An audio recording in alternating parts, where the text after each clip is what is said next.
potential fortune into a trivial income. The discipline of inactivity during a winning trade is the difference between making quick money and making serious, lasting wealth. You must wait for the final payoff.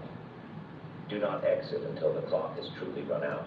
To enforce this discipline, you must construct a rigid confirmation signal barrier. Impatience often manifests as jumping the gun. The speculator sees the first small indication that his theory might be correct. A slight increase in volume, a single day's price rise, and he enters immediately. This is recklessness, not confidence. You must build a concrete filter that requires multiple distinct points of confirmation before action is taken. For example, your system might demand not just price movement, but confirming volume. It might demand that a stock break a critical pivot point and then hold that point for 3 subsequent trading days. It might require confirmation from psychological indicators, a clear change in the general sentiment reported by the financial press.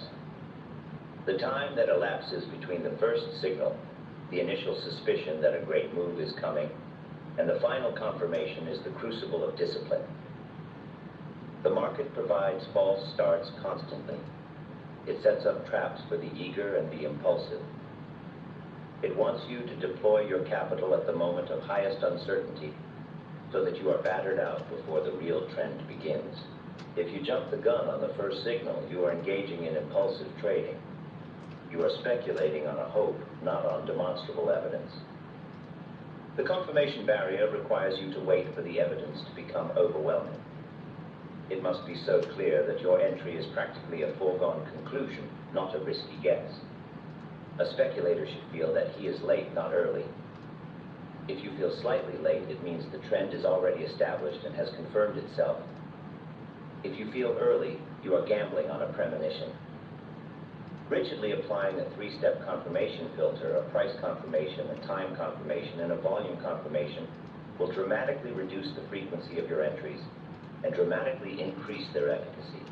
Waiting for the barrier to be crossed is the ultimate test of your conviction and your emotional control. If you cannot wait for your own system's rules to be fulfilled, you do not have a system. You have a wish list. You must recognize that the power of boredom is one of the most insidious enemies of the disciplined speculator. Boredom is the catalyst for the small bet trap. When you are correctly practicing inactivity, your life as a speculator will often feel dull. There will be long stretches of quiet observation where nothing meaningful happens. You are merely charting and waiting. This quietness assaults the ego. The speculator who derives satisfaction from constant activity interprets quietness as failure or wasted time. Boredom encourages experimentation. It makes you feel restless. It urges you to try a small bet on an unconfirmed tip, or to dabble in a stock that you normally wouldn't touch, just to create some excitement. These experimental small bets erode capital slowly but surely. Worse, they erode confidence.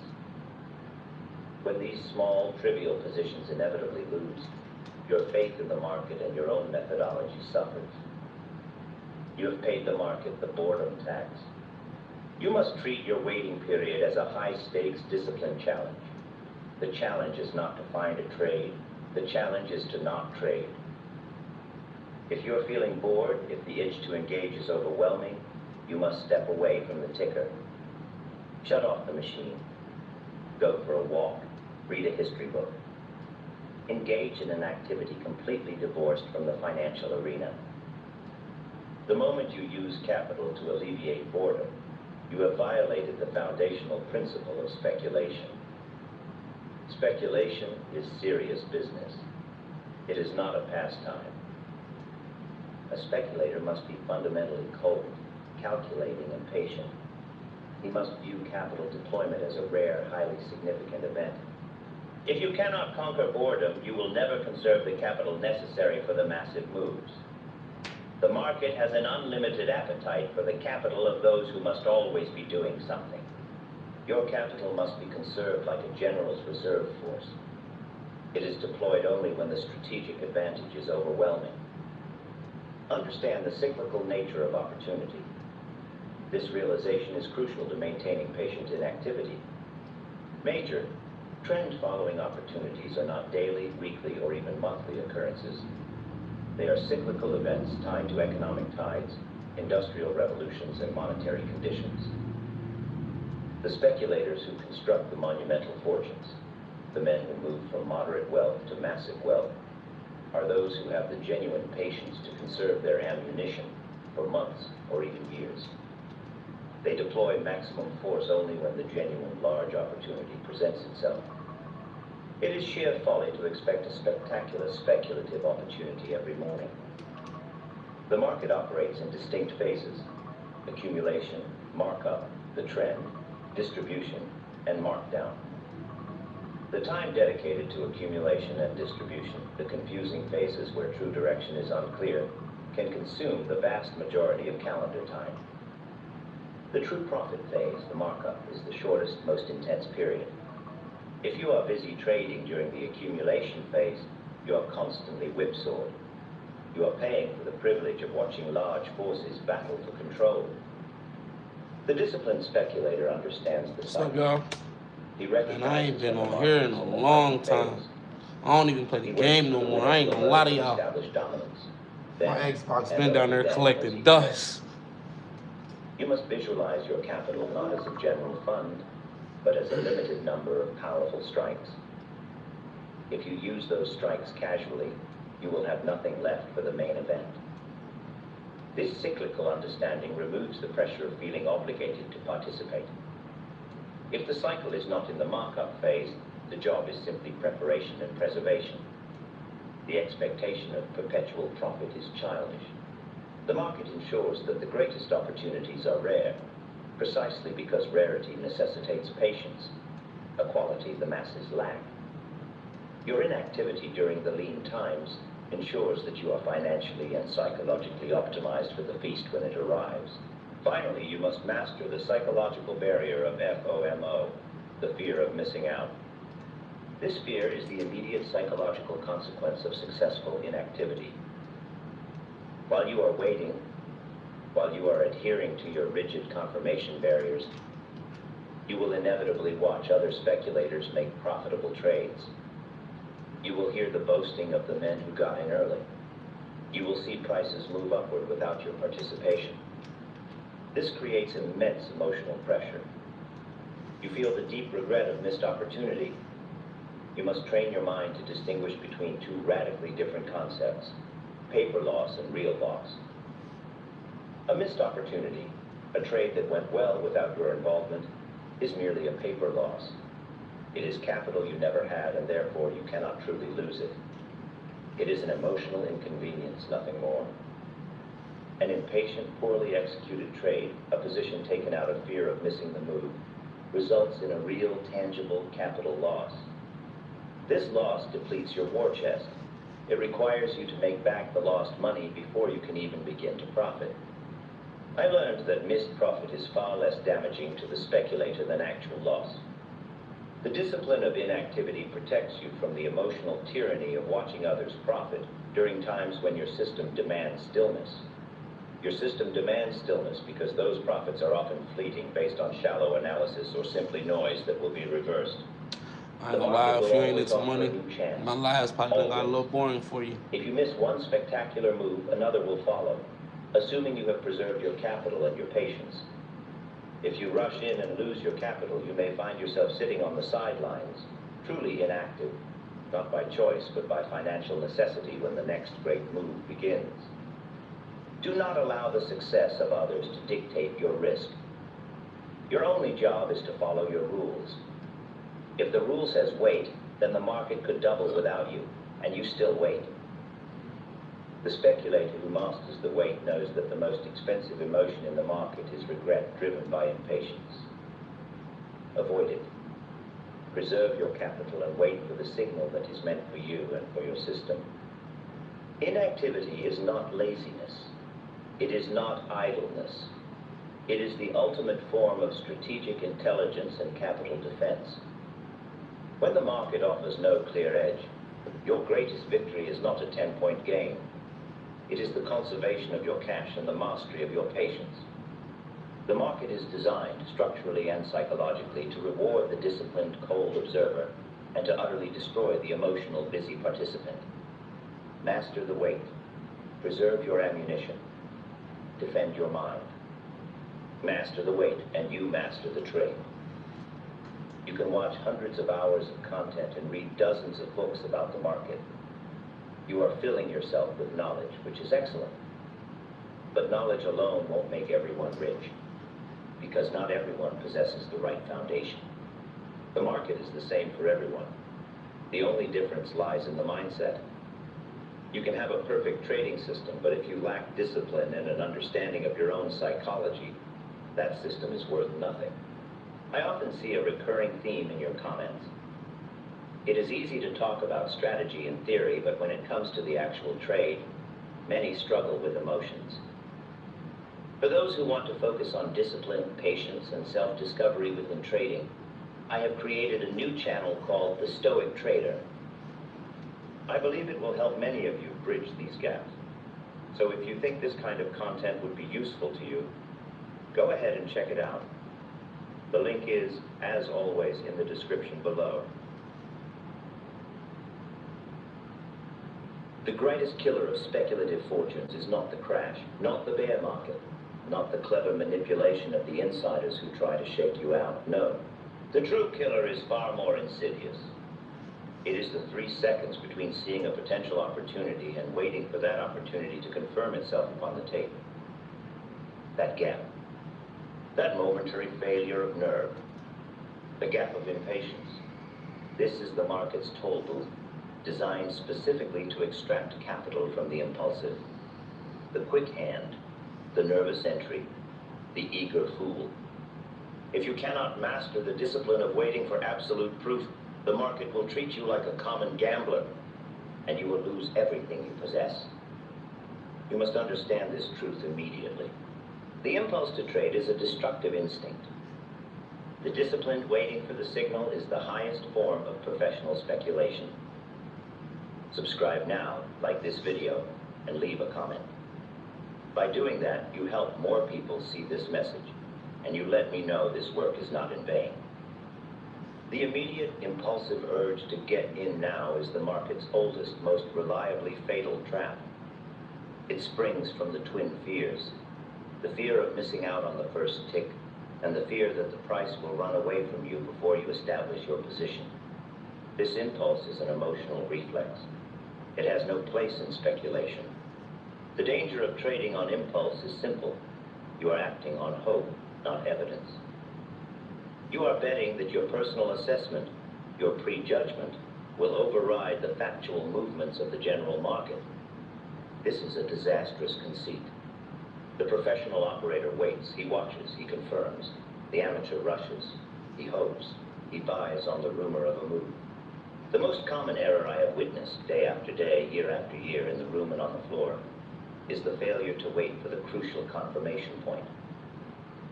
The speculator sees a stock turn up 2 points. The impulse shouts, "Buy now. If you wait, you will pay more." So the impulsive trader rushes in. He buys immediately, saving perhaps a half point or a full point on the entry price. He feels clever. He feels fast. But what happens next? That half point saved on an early entry often costs 50 points later. How?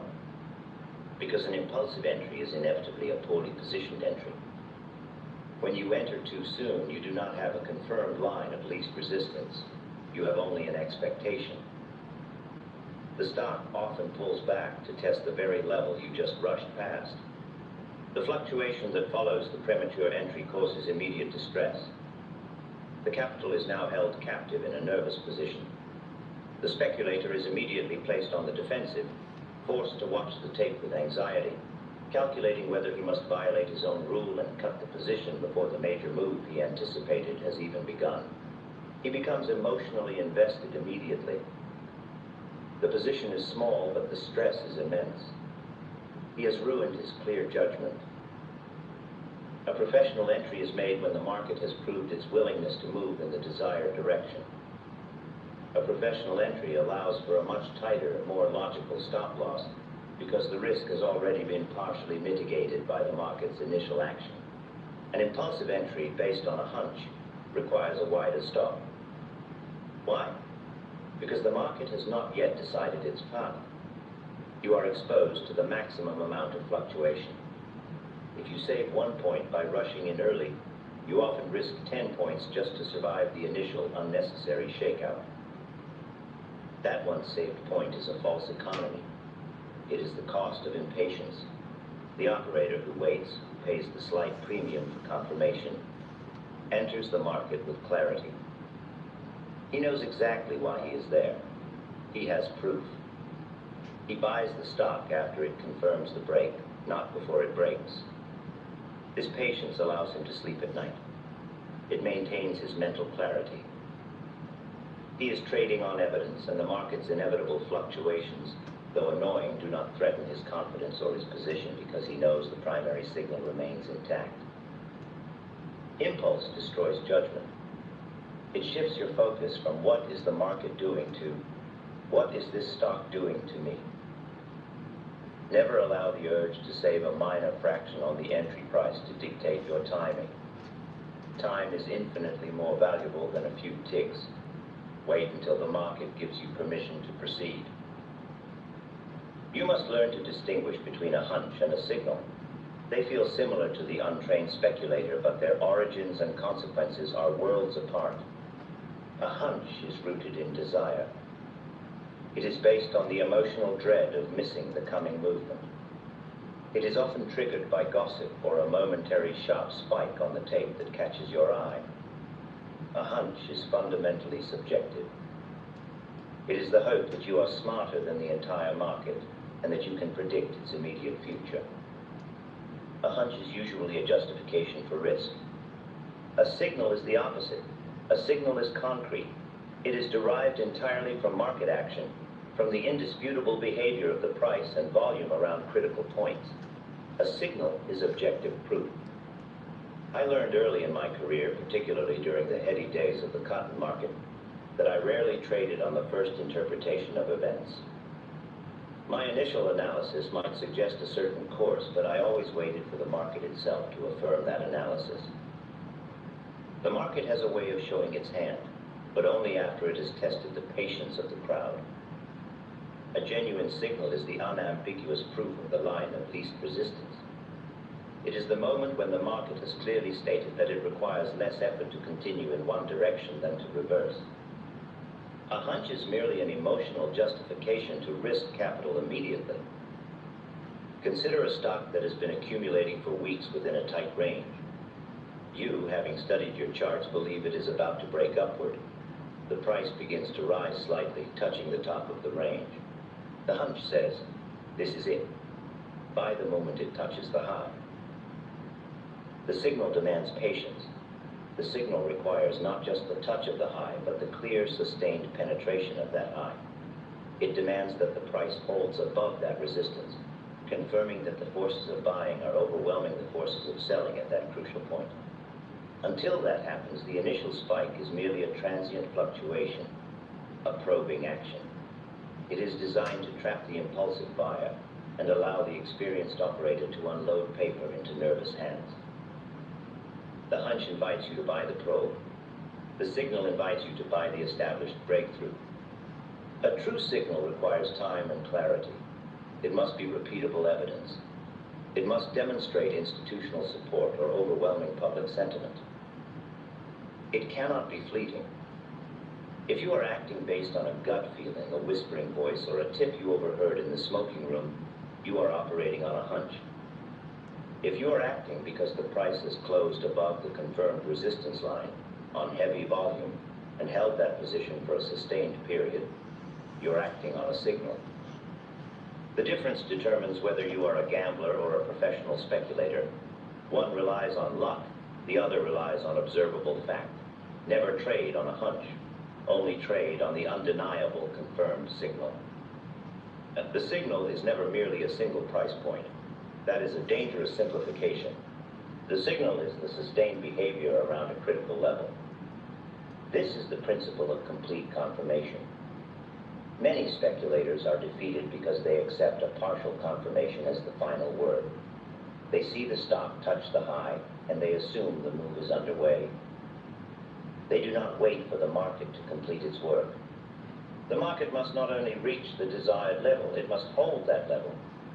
It must show resilience against the inevitable selling pressure that arises when a resistance point is tested. You must wait for the market to complete its move and hold its position, confirming that the forces driving the move are genuine, sustained, and overwhelming. Think of an army advancing on a fortified position. They do not merely touch the fortress walls and declare victory. They must breach the walls, secure the perimeter, and demonstrate that they have enough occupying force to repel the counterattack. The stock price is the same. When it pierces a significant resistance level, the sellers will naturally appear, those who bought lower and are taking profits, and those who are shorting at the perceived high. If the breakthrough is genuine, the buyers will absorb that selling pressure easily. The price will dip, but it will not retreat below the key level. It will consolidate above it, proving that the foundation for the new higher price has been established. That consolidation, that holding action, is the final essential part of the signal. An early entry preempts this confirmation. It invites volatility to annihilate your position. If you buy the first touch of the resistance, you are sitting right in the middle of the most ferocious battle. You are highly likely to be thrown off by the ensuing chaos, regardless of the true direction of the ultimate move. If the stock breaks through 100, do not buy at 101.8. Wait until it touches 101, pulls back to 101.5, and then moves decisively toward 102. That action, the breach, the test, the resumed advance, is the confirmation. It is better to miss the first 2 points of a 20-point move than to be shaken out of the entire 20 points because you entered before the confirmation was complete.